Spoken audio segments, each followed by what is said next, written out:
ರೋಗಿ ಕೊಳಲು ನುಡಿಸುವಾಗಲೇ ಮೆದುಳು ಶಸ್ತ್ರಚಿಕಿತ್ಸೆಯನ್ನ ಮಾಡಿದ್ದಾರೆ. ಬ್ರೇನ್ನಲ್ಲಿ ಬೆಳೆದಂತಹ ಗಡ್ಡೆ ಹೊರತೆಗೆಯುವಲ್ಲಿ ವೈದ್ಯರು ಯಶಸ್ವಿಯಾಗಿದ್ದಾರೆ.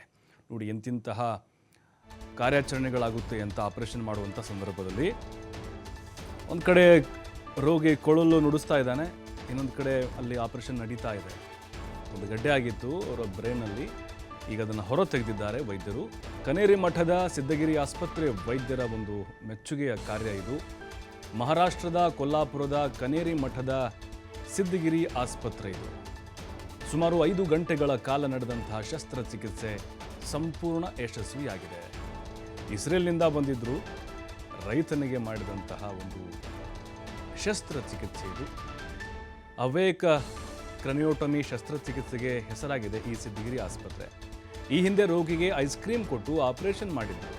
ನೋಡಿ ಎಂತಿಂಥ ಆವಿಷ್ಕಾರಗಳನ್ನು ಮಾಡ್ತಾ ಇರ್ತಾರೆ ಹೊಸ ಹೊಸದು. ಇವರಿಗೆ ಒಟ್ಟು 103 ಮೆದುಳು ಶಸ್ತ್ರಚಿಕಿತ್ಸೆಯನ್ನು ಮಾಡಿದ ಈ ವೈದ್ಯರ ತಂಡ.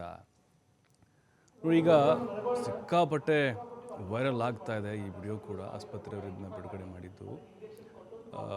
ಆಪರೇಷನ್ ಏನು ಮೆದುಳು ಅದು ಮಾಡುವ ಸಂದರ್ಭದಲ್ಲಿ ರೋಗಿಗೆ ಅಲ್ಲಿ ಕೊಳಲನ್ನು ಊದೋಕೆ ಹೇಳಿರ್ತಾರೆ. ಅವನು ಕೊಳಲು ಉತ್ತಾ ಇರ್ತಾನೆ, ಯಾಕಂದರೆ ಆತನಿಗೆ ಗಮನ ಬೇರೆ ಕಡೆ ಹೋಗಬಾರ್ದು, ಆ ಕಡೆ ಈ ಕಡೆ, ಆಮೇಲೆ ನೆಗೆಟಿವ್ ಏನು ಆಲೋಚನೆಗಳು ಬರಬಾರ್ದು ಅಂಥೇಳಿ. ಹಾಗಾಗಿಯೇ ಆ ರೋಗಿಯನ್ನು ಹಿಡಿದಿಟ್ಕೊಳ್ಬೇಕು 5 ಗಂಟೆ. ಭಾಳ ದೊಡ್ಡ ಸವಾಲಿನ ಕೆಲಸ. ಯಾಕಂದರೆ ಮೆದುಳು ಶಸ್ತ್ರಚಿಕಿತ್ಸೆ ಅಂತ ಹೇಳಿದ್ರೆ ಅದೊಂದು ರೀತಿ ಸಾವು ಬದುಕಿನ ಮಧ್ಯದ ಒಂದು ಹೋರಾಟ ಆಗಿರುತ್ತೆ. ಹಾಗಾಗಿನೇ ಈಗ ಬಹಳ ಸಕ್ಸಸ್ ಆಗಿ ಆಪರೇಷನ್ ಮಾಡಿದ್ದಾರೆ ಇಸ್ರೇಲ್ನಿಂದ ಬಂದಂಥ ವೈದ್ಯರು ಇದು. ಈ ಹಿಂದೆನೂ ಕೂಡ ರೋಗಿಗೆ ಐಸ್ ಕ್ರೀಮ್ ತಿನ್ನು ಅಂತ ಹೇಳಿದರು. ಅವನು ಐಸ್ ಕ್ರೀಮ್ ತಿಂತಾ ಇದ್ದ. ಇನ್ನೊಂದು ಕಡೆ operation, heart operation, brain operation, ಹಿಂಗೆ ಈ ರೀತಿ ಹೊಸ ಹೊಸ ಪ್ರಯೋಗಗಳನ್ನು ವೈದ್ಯರು ಮಾಡ್ತಾ ಇದ್ದಾರೆ. ಕಾರಣ ಇಷ್ಟೇ, ಯಾಕಪ್ಪ ಕೊಳಲು ಊದೋಕೆ ಹೇಳಿದ್ರೆ ಆ ಸಂದರ್ಭದಲ್ಲಿ ಅಂದರೆ ರೋಗಿಯ ಆತಂಕವನ್ನು ದೂರ ಮಾಡಿ ವೈದ್ಯರೊಂದಿಗೆ ಬೆರೆತು ಸಕ್ಸಸ್ ಆಗಲಿ ಅಂಥೇಳಿ, ಯಾವುದೇ ನೆಗೆಟಿವ್ ಥಾಟ್ಸು ಅಥವಾ ಏನೋ ಅಲ್ಲಿ ಹೆಚ್ಚು ಕಡಿಮೆ ಆಗಬಾರ್ದು ಅನ್ನೋ ಒಂದು ಕಾರಣಕ್ಕೆ. ಸೊ ಇದು ಕ್ಯಾಡ್ವಲ್ ಕಂಪ್ನಿ ಇದ್ರೆ ಬಹುಶಃ ಭಾರತದ ಫಸ್ಟ್ ಚಾರಿಟೇಬಲ್ ಹಾಸ್ಪಿಟಲ್ ಇನ್ಸ್ಟಾಲ್ಮೆಂಟ್ ಈ ಮಷಿನ್ ನಮ್ಮ ಹತ್ರ ಅದ. ಆಲ್ಮೋಸ್ಟ್ ಒಂದು 55 ಲಕ್ಷದ ಮಷಿನ್ ಐತೆ. ಸೊ ಈ ಮಷಿನ್ ಯೂಸ್ ಮಾಡಿಬಿಟ್ಟು ನಾವು ಕಂಟಿನ್ಯೂಸ್ ಪೇಷಂಟ್ ದರ ಮಾನಿಟರ್ ಮಾಡ್ತಿರ್ತೀವಿ. ಈ ಕಡೆ ಡಾಕ್ಟರ್ ಪ್ರಕಾಶ್ ಅವರು ಅನಸ್ಯ ಕೊಡ್ತಾರೆ, ಈ ಕಡೆ ನಾವು ಆಪರೇಷನ್ ಮಾಡ್ತಿರ್ತೀವಿ ಮಿದುಳಿದ್ದು. ಆಮೇಲೆ ನಡುವೊಂದು ಬ್ಯಾರಿಯರ್ ಇರ್ತದೆ, ಈ ಪೇಷಂಟ್ ಮುಖಾನ ನೋಡ್ತೀವಿ. ಸೊ ಈ ಕಡೆ ಸರ್ಜರಿ ನಮ್ಮ ಟೀಮ್ ಅದಾರ. ಆಮೇಲೆ ಈ ಟೀಮಿಗೂ ನಾವು ಕನ್ವೆ ಮಾಡ್ತೀವಿ, ಪೇಷಂಟ್ ಕೊಟ್ಟು ಡ್ಯಾಮೇಜ್ ಇದೆ. ಸೊ ಆ ರೀತಿ ಬಂದಾಗ ನಮ್ಗೆ ಕೊಟ್ಟು ಮಾಡ್ತಾರೆ. ಆಮೇಲೆ ನಮ್ಮ ಟೀಮ್ ನಾವೆಲ್ಲ ಕೂಡಿಸಿ ಈ ಆಪರೇಷನ್ ಮಾಡಕತ್ತಾರೆ. ಪೇಷಂಟ್ ಕಂಪ್ಲೀಟ್ಲಿ ಕಾನ್ಷಿಯಸ್ ಅದ, ಅವ್ರಿಗೆ ಏನೂ ಪೇನ್ ಆಗತ್ತಿಲ್ಲ, ಅವ್ರಿಗೆ ಏನೂ ತೊಂದರೆ ಆಗತ್ತಿಲ್ಲ. ಸೊ ಈ ರೀತಿ ಈ ಕೆಳಗಡೆ ಮಾನಿಟರಿಂಗ್ ಸ್ಟಾರ್ಟ್ ಇರ್ತದೆ, ಅವ್ರು ಅವ್ರ ಜೊತೆ ಮಾತಾಡ್ತಿರ್ತಾರೆ. ಸೊ ಇಲ್ಲ ಈಗ ಆಲ್ಮೋಸ್ಟ್ ಈಗ ಸ್ಕಿನ್ ಕಟ್ ಮಾಡಿ ನಾನೀಗ ಬೋನ್ ಕಟ್ ಮಾಡೋ ಸ್ಟೇಜಾಗ ಬಂದಿದ್ದೆ.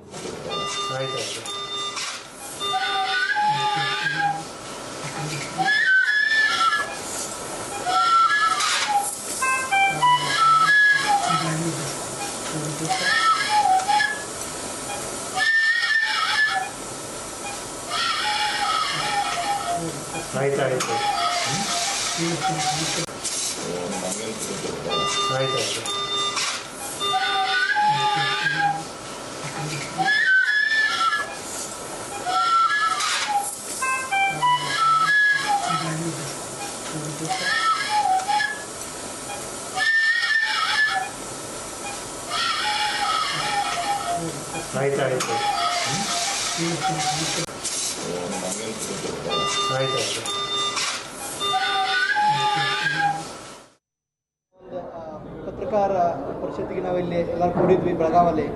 ಆ ವಿಷಯ ಏನಂತಂದ್ರೆ ತಮಗೆಲ್ಲ ಗೊತ್ತಿದ್ದಂಗೆ ಮೆದುಳು ನಮ್ಮ ಬಾಡಿಯ ಒಂದು ಕಮಾಂಡ್ ಸೆಂಟರ್. ಸೊ ಕಂಪ್ಲೀಟ್ ಬಾಡಿಯನ್ನು ನಮ್ಮ ಮೆದುಳಿಗೆ ಕಂಟ್ರೋಲ್ ಮಾಡುತ್ತದೆ. ನರಮಂಡಲದಿಂದ ಅದು ಪ್ರತಿಯೊಂದು ವೈರ್ಸ್ ಬಾಡಿಗೆ ಬಂದು ಪ್ರತಿಯೊಂದು ಮಿಲಿಮೀಟ್ರನ್ನ ಸೆನ್ಸೇಷನ್ನ ಮೆದುಳಿಗೆ ಕಳಿಸ್ತಿರ್ತದೆ. ಸೊ ಇಂಥ ಒಂದು ಮೆದುಳಿಗೆ ಶಸ್ತ್ರಚಿಕಿತ್ಸೆ ಮಾಡಬೇಕು ಅಂತಂದ್ರೆ ಅದೇ ರೀತಿ ಒಂದು ನುರಿತ ತಜ್ಞರ ಟೀಮು, ಆಮೇಲೆ ಒಳ್ಳೆಯ ಇನ್ಫ್ರಾಸ್ಟ್ರಕ್ಚರ್ ಬೇಕಾಗತ್ತೆ. ಸೊ ನಮ್ಮ ಕನೇರಿ ಮಠದ ಸಿದ್ದಗಿರಿ ಆಸ್ಪತ್ರೆ ಮತ್ತು ರಿಸರ್ಚ್ ಸೆಂಟ್ರಲ್ಲಿ ನಾವು ಹೋದ 13-14 ವರ್ಷದಿಂದ ಈ ರೀತಿಯ ಬೇರೆ ಬೇರೆ ಶಸ್ತ್ರಚಿಕಿತ್ಸೆ ಮಾಡ್ತಿರ್ತೀವಿ. ಸೊ ಈಗ ನಾವು ಮಾತಾಡ್ತಿರೋದು ಅವೇಕ್ ಕ್ರನಿಯೋಟಮಿ ಅಂತಂದರೆ ನಾವು ಆಪ್ರೇಷನ್ ಮಾಡಬೇಕಾದ್ರೆ ಪೇಷಂಟಿಗೆ ನಾವು ಪ್ರಜ್ಞೆ ತಪ್ಪಿಸ್ತೀವಿ, ಅನಸ್ತೇಷಿಯಾ ಕೊಟ್ಟು, ಅರವಳಿಕೆ ಕೊಟ್ಟು ಪ್ರಜ್ಞೆ ತಪ್ಪಿಸಿ ಆಪ್ರೇಷನ್ ಮಾಡ್ತೀವಿ. ಸೊ ಪ್ರಜ್ಞೆ ತಪ್ಪಿದ ಮೇಲೆ ಪೇಷಂಟ್ ಮಲ್ಕೊಂಡ್ಬಿಡ್ತಾರೆ, ನಿದ್ರೆ ಹೋಗ್ಬಿಡ್ತಾರೆ. ಆಮೇಲೆ ಆಪ್ರೇಷನ್ ಆದಮೇಲೆ ಪ್ರಜ್ಞೆ ಬರುತ್ತೆ, ಅವಾಗ ಗೊತ್ತಾಗುತ್ತೆ ಅವ್ರ ಕೈಯ ಕಾಲು ಹೋಗ್ಯದ ಅಥವಾ ಬಾಯಿ ಬಂದಾಗ್ಯದ ಅಂತೇಳಿ. ಸೊ ಸೊ ನಾವು ಆಪ್ರೇಷನ್ ಮಾಡಬೇಕಾದ್ರೆ ನಮ್ಮ ಪೇಷಂಟ್ ಪ್ರಜ್ಞೆಯಲ್ಲಿ ಇದ್ದು ನಮ್ಮ ಜೊತೆ ಮಾತಾಡಕತ್ತಿದ್ರು ಅಂತಂದ್ರೆ ನಾವು ಆಪ್ರೇಷನ್ ಮಾಡೋತ ನಮ್ಗೆ ಗೊತ್ತಾಗ್ತದೆ. ಆಮೇಲೆ ನಾವು ಕಂಪ್ಲೀಟ್ ಟ್ಯೂಮರ್ನು ಗಂಟೆನೂ ತೆಗಿಬೋದು, ಆಮೇಲೆ ಪೇಷಂಟಿಗೆ ಏನೂ ಬಾಧೆ ಆಗಬಾರ್ದು ನೋಡ್ಕೊಳ್ಬೋದು. ಸೊ ಅಂಥದ್ದೊಂದು ಆಪ್ರೇಷನ್ಸ್ಗೆ ನಾವು ಅವೇಕ್ ಕ್ಲಿನಿಟೋಮಿ ಅಂತಿರ್ತೀವಿ. ನಮ್ಮ ಜೊತೆ ಡಾಕ್ಟರ್ ಪ್ರಕಾಶ್ ಬರಂಗೌಡ್ರು ಇದ್ದಾರೆ, ಇವರು ನ್ಯೂರೋನಸಿಸ್ಟ್. ಸೊ ಈ ಸ್ಕಿನ್ನಿಗೆ ಅಷ್ಟೇ ನಾವು ಇಂಜೆಕ್ಷನ್ ಕೊಟ್ಟು ಬ್ಲಾಕ್ ಮಾಡಿಬಿಡ್ತೀವಿ. ಸೊ ಇಲ್ಲಿ ಏನು ಕಟ್ ಮಾಡಿದ್ರೂ ಪೇಷಂಟ್ಗೇನು ಅರವಳಿಕೆ ಅದ್ರ ಬಗ್ಗೆ ಅರಿವು ಇರೋದಿಲ್ಲ, ಪ್ರಜ್ಞೆ ಇರೋದಿಲ್ಲ.